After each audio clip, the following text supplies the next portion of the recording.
வணக்கம். சற்று முன் கிடைக்கப்பெற்ற மிக முக்கியமான செய்தி ஒன்று வெளியாகி உள்ளது.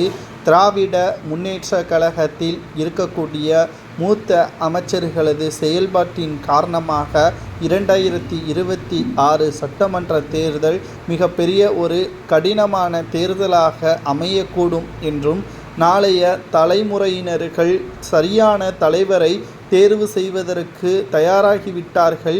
இப்பொழுது திமுகவில் இருக்கக்கூடிய மூத்த அமைச்சர்களால் தமிழகத்தில் திமுகவிற்கு கெட்ட பெயர்தான் ஏற்பட்டுள்ளது.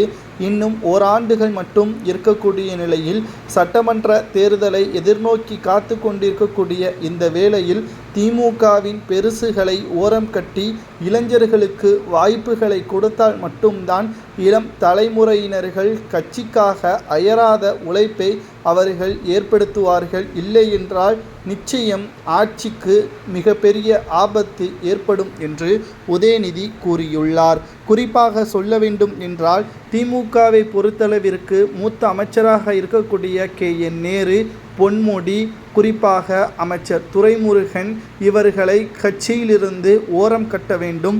கட்சியின் ஆலோசகராக மட்டும்தான் இவர்களை வைக்க வேண்டும். பதவி கொடுப்பது தவறு.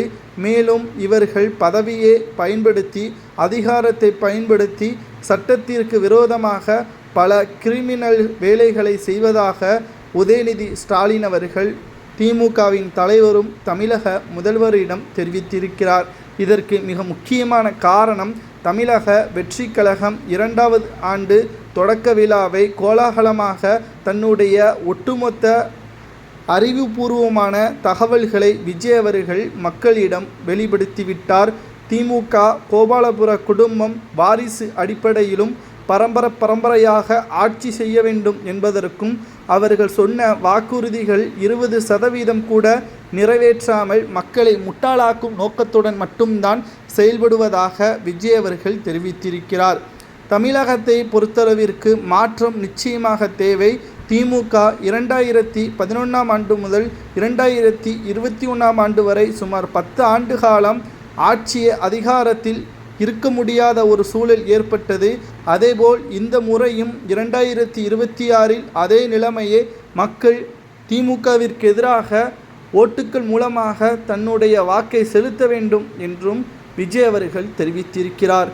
இதற்காகத்தான் திமுகவின் மூத்த அமைச்சர்களை கட்சியிலிருந்து ஓரம் கட்டி மக்களுக்கு நற்பெயரை ஏற்படுத்தும் விதமாக இளைஞர்களுக்கு வாய்ப்பளிக்க வேண்டும் என்று உதயநிதி கூறியுள்ளார். இதனால் மூத்த அமைச்சர்கள்